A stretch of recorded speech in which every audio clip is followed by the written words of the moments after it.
Today, let us look at part 43 of God's redemptive administration that appears in the book of Daniel. I'm referring to Reverend Abraham Park's sermons on the book of Daniel.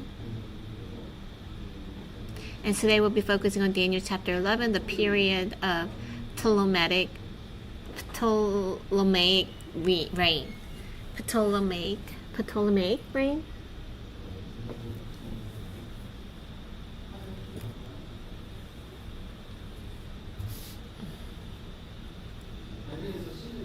So let's look at Daniel 11 verses 5 to 6.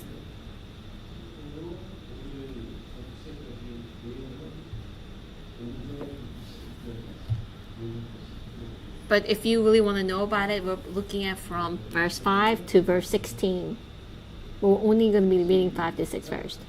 Then the king of the south will grow strong along with one of his princes who will gain ascendancy over him and obtain dominion. His domain will be a great dominion indeed. And after some years they will form an alliance, and the daughter of the king of the south will come to the king of the north to carry out a peaceful arrangement. But she will not retain her position of power, nor will he remain with his power. But she will be given up, along with those who brought her in, and the one who sired her, as well as he who supported her in those times. So we looked at Daniel 11 verses 5 to 6. Do you understand what's happening here? It's kind of confusing, right? Like a princess.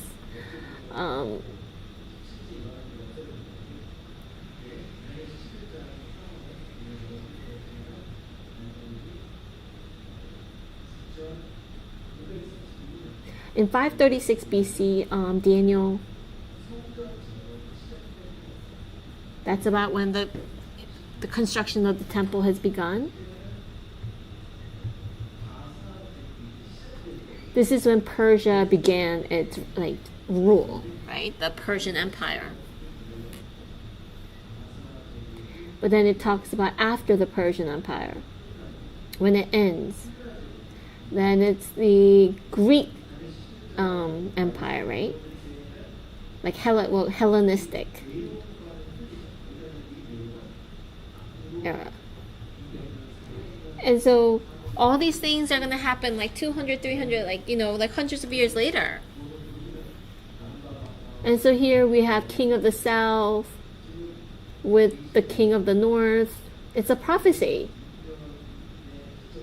So from the perspective of 536 BC, like when he had this vision, it's like a prophecy. It's like a prophecy for a far future, far in the future.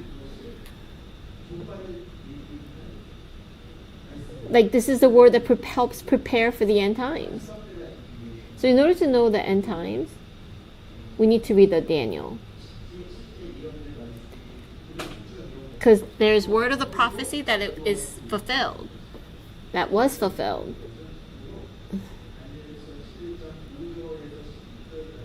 So Daniel 11, 5 to 16, it talks about like Alexander the Great, and then he dies.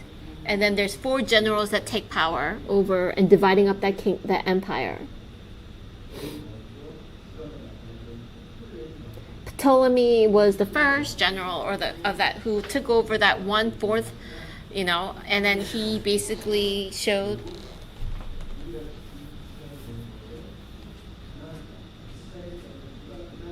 who had the land of Canaan, the land of Israel at that time.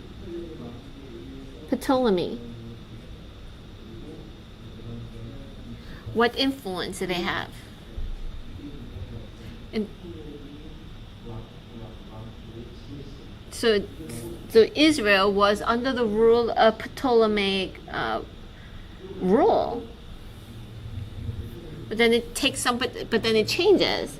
So, but as we examine, 539 BC is when the fall of Babylon occurred.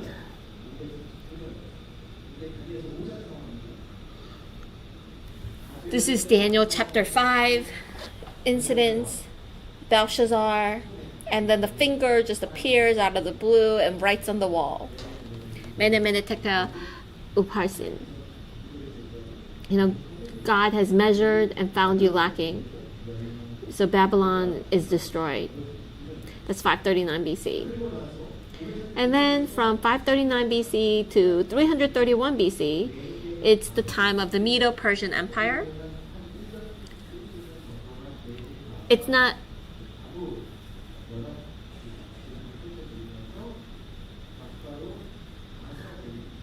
So it was like only Medo for about a year or two, and then it becomes the Persian Empire.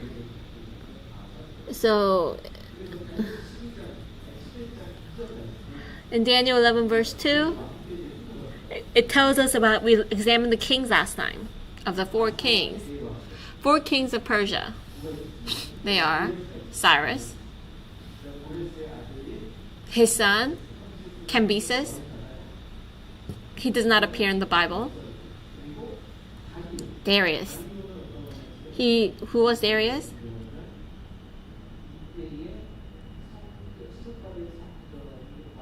Zerubbabel temple, the temple of God, was completed during the reign of Darius. And then Ahasuerus, which is another name, is Xerxes the first. He is the husband of Esther. Esther. We have the book of Esther in the Bible. So Cyrus returned back to Israel. Darius, completion of the temple. And Ahasuerus, Esther's husband. So that's how we can understand the Persian Empire as it appears in the Bible. You thought it would be eternal kingdom, but no. After that, we see the reign of Alexander the Great of Greece. So we have the reign, the Greek Empire, right? The reign of Alexander the Great. That's 331 to 323. That's the reign of Alexander the Great. Daniel 11:3. And the mighty king will arise, and he will rule with great authority and do as he pleases.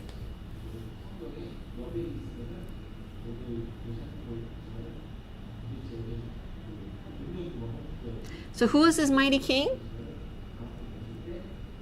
Now you know it's referring to Alexander the Great. But he dies early at a young age. Right? And then after his death, we have the period of the Diadochi, which is struggle for power. So who will be the heir? Who will be taking over the whole empire? He had no children when he died. That was alive. That was living. Right? So there was a struggle for power after the Alexander the Great's death. And it was broken into four kingdoms. So the Greek Empire was divided into four kingdoms after 301 BC. That's Ptolemaic, Seleucid, Lysimachid, and Cassandrian kingdoms. So those are the four kingdoms that the Greek Empire was broken into. To Israel and Jews, who ruled over them? Ptolemy and then Seleucid. They're the two kingdoms that ruled over Israel at one point. And so the two dynasties that endured the longest and competed for control of the region of Palestine where the Jews lived were the Ptolemaic dynasty and the Seleucid dynasty.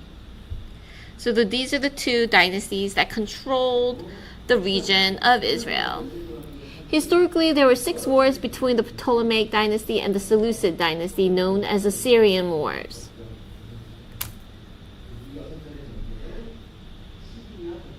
So this is called the Syrian Wars.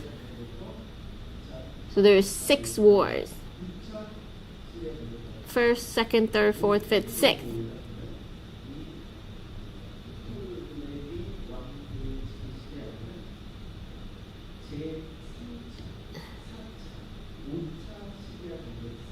So in the Ptolemaic dynasty, there's 3rd, 4th, 5th wars.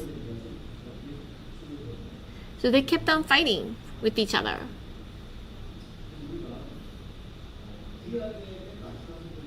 So in the Old Testament, the last book is Malachi. That's about 4...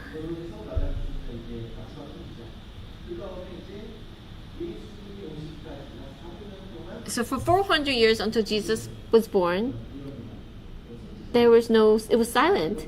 There is no prophets, or there were no word. But is the Bible silent? But Daniel, it tells us who will conquer the land of Israel, how will the history will progress. All of that is prophesied in the book of Daniel. So Ptolemy, 320 to 198 BC. That's Ptolemaic dynasty. That Malachi, that's about 400 something BC. So what happened after Malachi, you might think? But this historical or prophetic message, like prophecy of what's to occur in the future, it's in the book of Daniel. So first, let's examine Ptolemy the First. They controlled Israel and the nearby regions. So Ptolemy the First.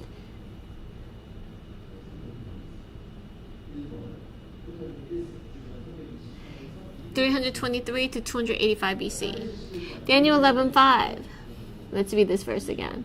Then the king of the south will grow strong, along with one of his princes, who will gain ascendancy over him and obtain dominion. His domain will be a great dominion indeed. So it says the king of the south. This is referring to Ptolemy the First. So he was the most capable and powerful among Alexander's 4 generals. So out of the 4 generals of Alexander the Great, he was the most capable and most powerful. That's Ptolemy the First.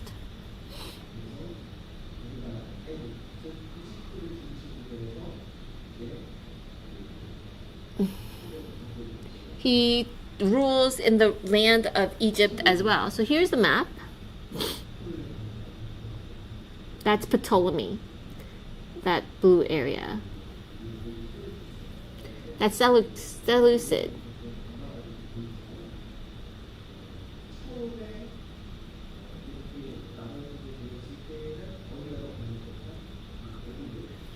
In the first division, when it was first divided, who was the most powerful? Here, the Ptolemy. They conquered the Palestinian region. Once again, Daniel 11:5, it says, the king of the south will grow strong along with one of his princes, who will gain ascendancy over him and obtain dominion. His domain will be a great dominion indeed.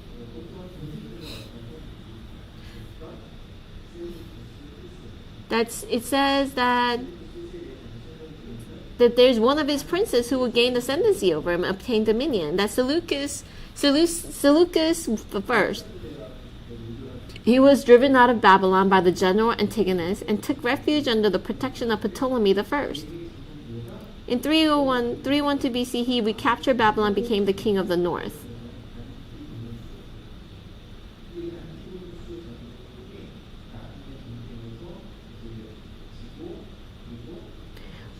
General Antigonus, he loses and he dies.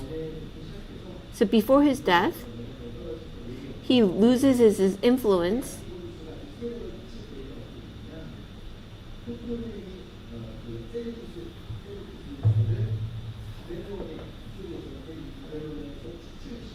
So he was driven. So Seleucus, one of his commanders, Seleucus the First, he was driven out of Babylon by the general Antigonus. And so he took refuge under the protection of Ptolemy the First. But in 312 BC, he recaptured Babylon and became the king of the north. So here it says, along with one of his princes, who will gain ascendancy over him and obtain dominion. And so that's talking about Seleucus. So he was driven out of Babylon, and then he later recaptures Babylon. And so he becomes known as the king of the north. So this is the genealogy, the family line of the Ptolemaic dynasty. Ptolemy the first, the second, third, fourth, and fifth.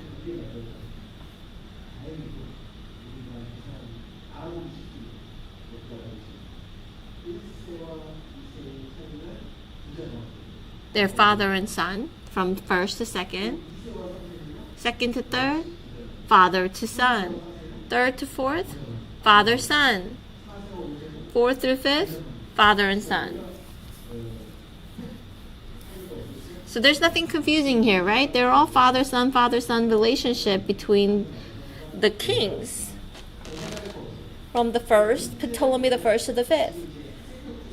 But now we have Seleucus.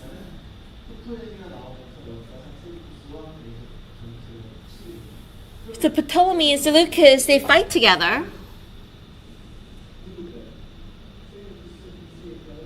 So what do you think who will be after Seleucus the first?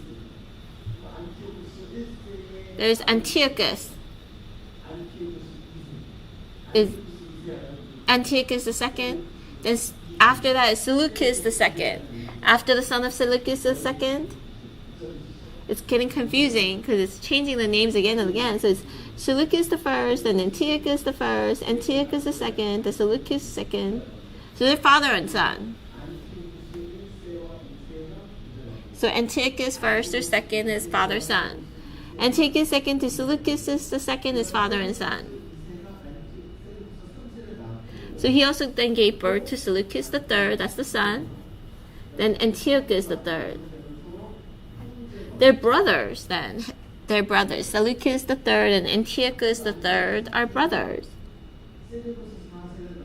Antiochus the third have Seleucus the fourth and Antiochus the first. They're brothers too. As you know, Antiochus the fourth is the very famous Antiochus Epiphanes. He's the one that stepped all over Israel and right? So Ptolemy was easy to remember the names 1, 2, 3, 4, 5. But then we see with the Seleucus dynasty in their genealogy, the name just keeps on going back and forth, and it's a little bit more confusing.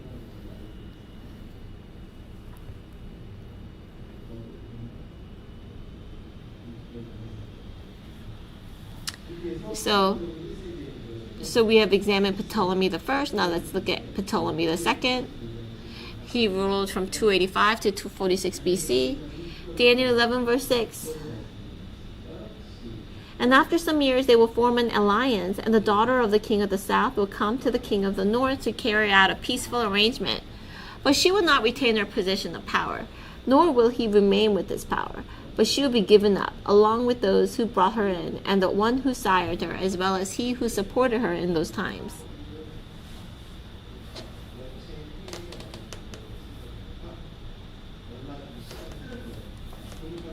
And after some years, so you know time passes,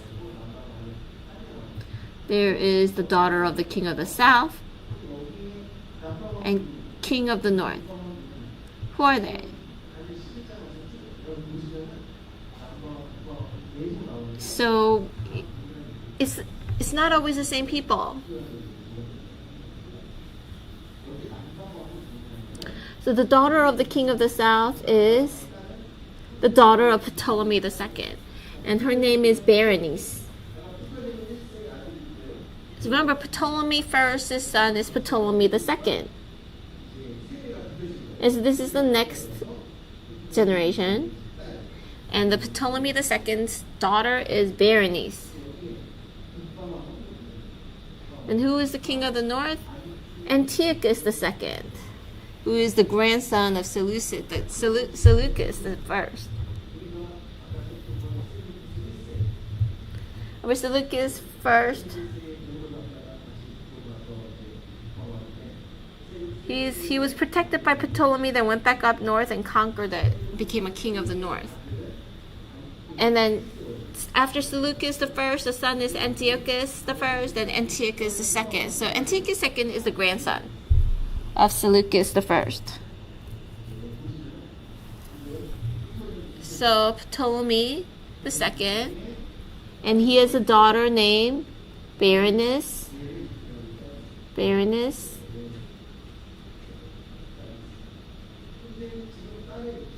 But then we see Ptolemy the Third, because they're brother and sister.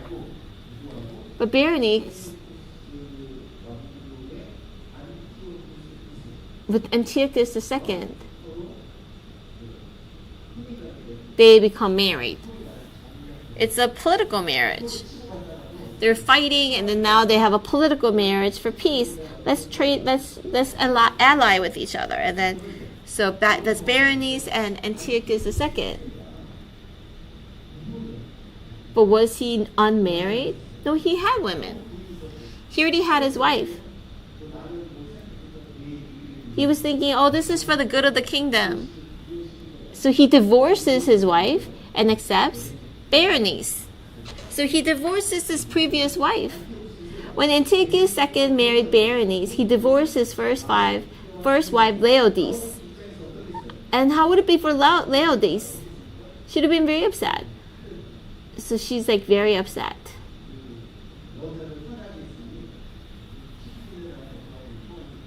So it's like she's out for revenge, right? However, after the death of Ptolemy II in 246 BC, so Ptolemy II sent her his daughter Berenice for a political marriage. So, but the father now dies. Is there power? No, the power's gone. So then, Antiochus II recognized his former wife Laodice once again as his lawful queen. So then what happens to Berenice?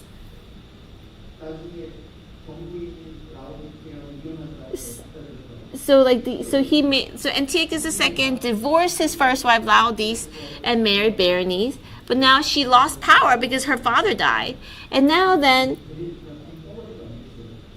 Berenice is like now at a horrible position. And shortly after, Laodice killed Berenice and her son. What did I do wrong that you divorces me, right? So she killed Berenice and her son, and even had Antiochus II put to death. She even kills her husband to death, Antiochus II, traditionally believed to have been by poisoning. How can you abandon me like that? How can you throw me away like my husband? Right? So she poisons him to death. And then she places her own son, Seleucus II, on the throne. This is a historical fact, right? But here in the Bible is a word of prophecy that's going to tell you, and it actually did happen, and now we know it happened. And exactly. So Daniel 11:6, it says that she will not retain her position of power, nor will he remain with his power, but she will be given up, along with those who brought her in, and the one who sired her, as well as he. So it's showing you, and it really happened like that. Now Ptolemy III, 246 to 221 BC. Now Daniel 11 verses 7 to 8. But one of the descendants of her line will arise in this place, and he will come against their army and enter the fortress of the king of the north, and he will deal with them and display great strength, and also their gods with their metal images and their precious vessels of silver and gold he will take into captivity to Egypt, and he on his part will refrain from attacking the king of the north for some years. And so, but now we see like a turning point, right? Laodice. She lost her position of wife, but now later reinstated. But she's like,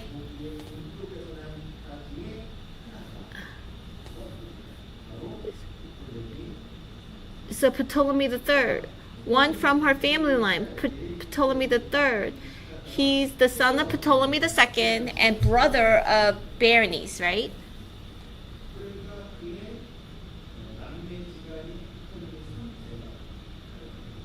Now he's very upset about what happened to his sister.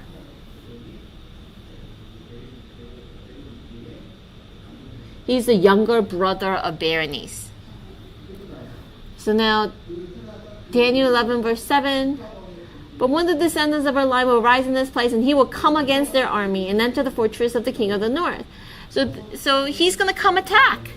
And this is the event described in Daniel 11 verse 7, when the king of the south attacked the forces of the king of the north. And this is the third Syrian war.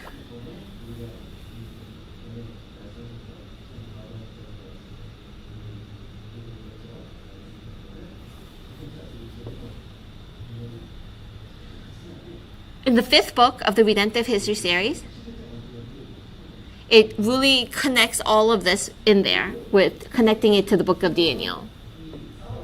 And so he fights, right? So he fought against Seleucus II and won. And according to some historical accounts, Laodice was also put to death. And he carried off as spoils of war 40,000 talents of silver, valuable vessels, and 2,500 idols. And so this is what Ptolemy has done. Ptolemy III, right? He won this great victory.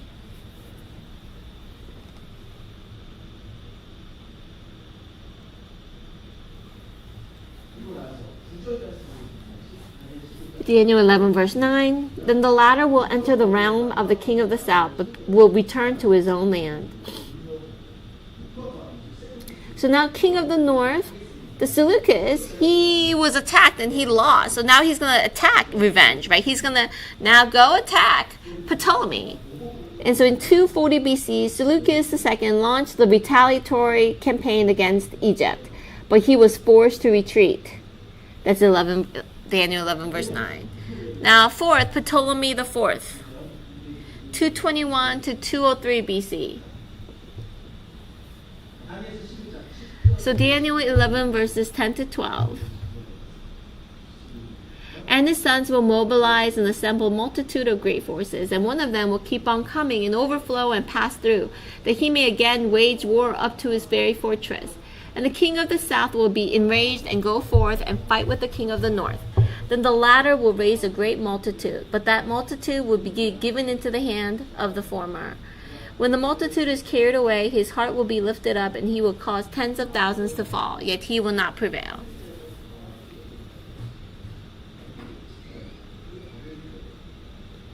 So this is referring to the fourth Syrian war.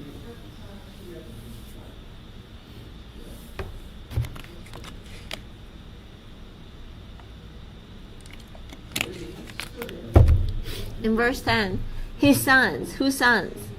Those are the sons of Seleucus II.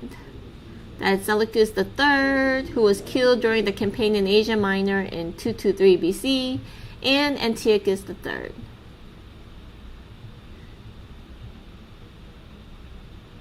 So Seleucus II's sons. So his sons are Seleucus III and Antiochus III.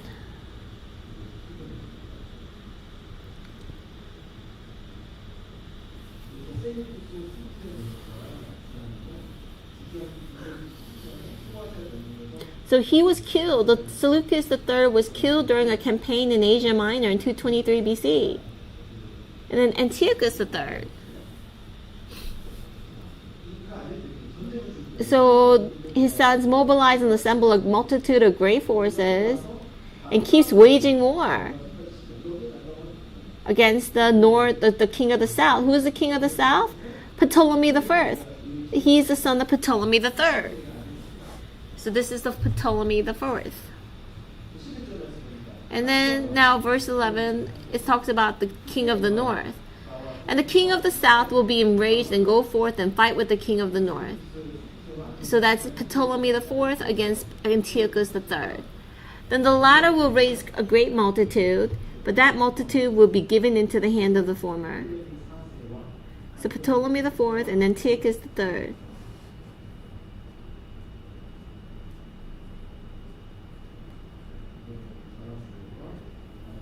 And so Ptolemy IV with Antiochus III. They're fighting.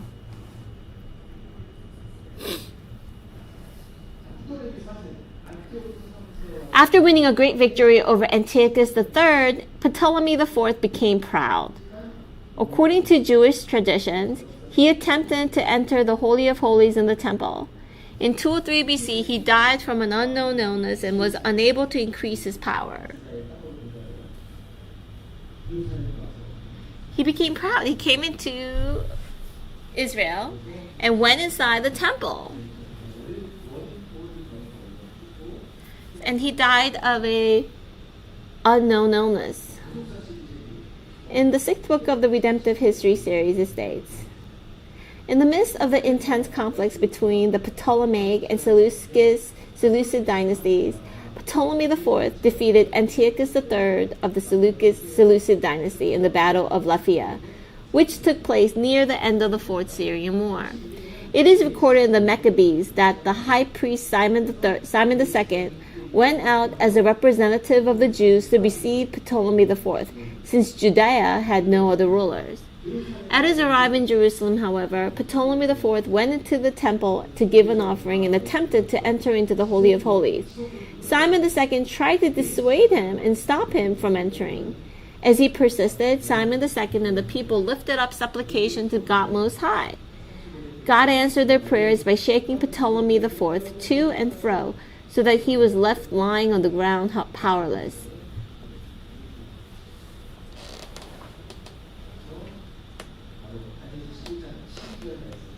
Daniel 11, verse 12, when the multitude is carried away, his heart will be lifted up, and he will cause tens of thousands to fall, yet he will not prevail.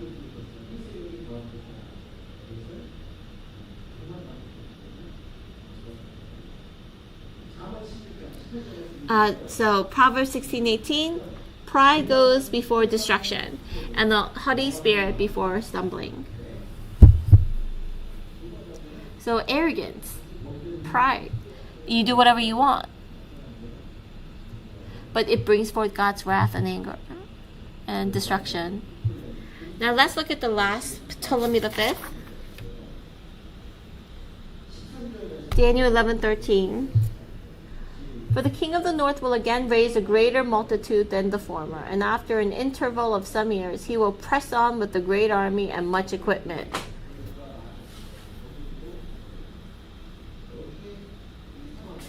And so this is the 5th Syrian War.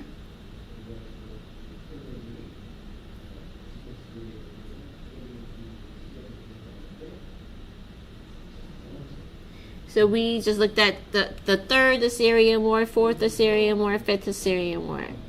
And here the king of the north is Antiochus III.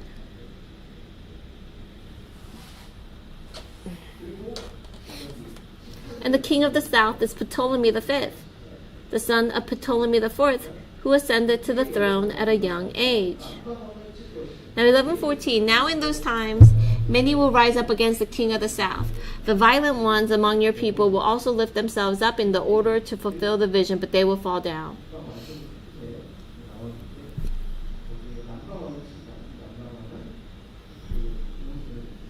So the king of the south is Ptolemy V. So remember, Ptolemy IV was very arrogant. He went into the temple. He didn't die immediately. He did die early, though. And his son came to become king at a very young age.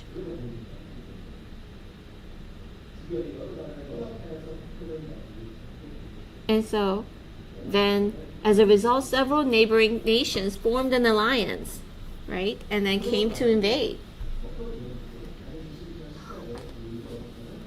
Daniel 11:14. Now in those times many will rise up against the king of the south. The violent ones among your people will also lift themselves up in order to fulfill the vision, but they will fall down. Angel is now giving this prophecy to Daniel, right? Your people, the people, your people, Daniel's people, Jewish people. But the violent ones among your people will also lift themselves up in order to fulfill the vision. Who are the violent ones? They forget the will of God. And so it seems like Ptolemy is losing, right? So the violent man, the one who disregards God, sought Judah's independence through human schemes by aligning themselves with the Seleucid dynasty. As a result, they eventually brought upon themselves a harsh rule and persecution of the Seleucid kingdom. Jesus doesn't care about an independence of one nation. He doesn't care about that. And the people are the violent men who are using for their own purpose of independence. Right? So they brought themselves harsh rule and persecution of the Seleucid kingdom. It was more harsher and cruel during this. Before, with the Ptolemaic dynasty, they gave some freedom. The Seleucid dynasty, they were completely oppressed. So in 198 BC, Antiochus III defeated Ptolemy V in battle and gained control of the glorious land, that is the land of Israel, centered on Jerusalem.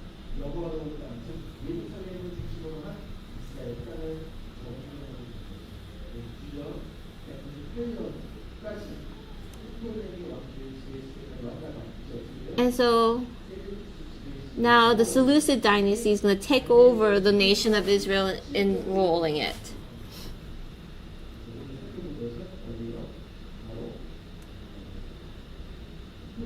So we looked at Ptolemy. Ptolemaic dynasty that ruled over the Palestinian region, including Israel. And then we saw how they had a struggle for power with the Seleucus and then dynasty, and they took over at the end. Let's read Daniel 11 and Ezekiel 26:15. So today's conclusion, let's read the conclusion together. Despite the continual war between the Ptolemaic and Seleucid kingdoms, God advanced his redemptive history by bringing about the translation of the Septuagint into Greek, the common language of the world at that time. So during this time, the Bible was translated into Greek, the common language of the world at that time. And so right now, the common language is English.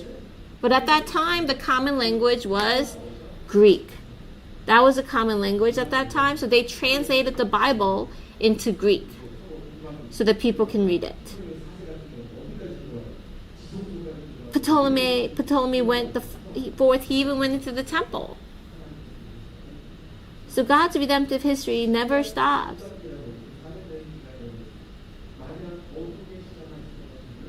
It's not just time of darkness, but there is God's redemption. Even during this time when there was no, it was after the book of Malachi, right? So what is the Septuagint translation? There were 72 people that translated the Hebrew Bible into the Greek Bible.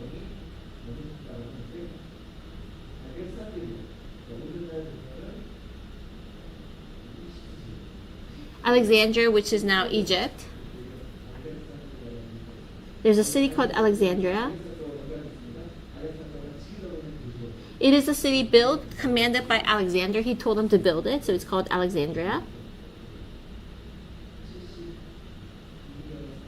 So 72 people, they translated the Hebrew Bible into Greek Bible. That's Genesis 1:1. That's what it says in the Hebrew there. But now in Greek, that's also Genesis 1:1, but now in Greek.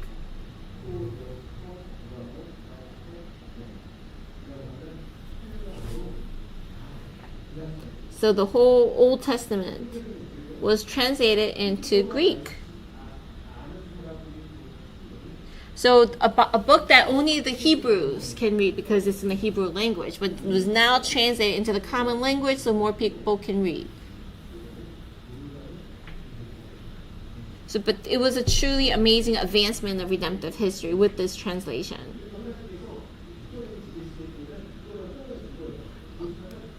So around 250, with the support of Ptolemy II, the Jews living in Alexandria translated the Septuagint, thereby advancing God's redemptive plan. So Ptolemy II supported it. They supported this.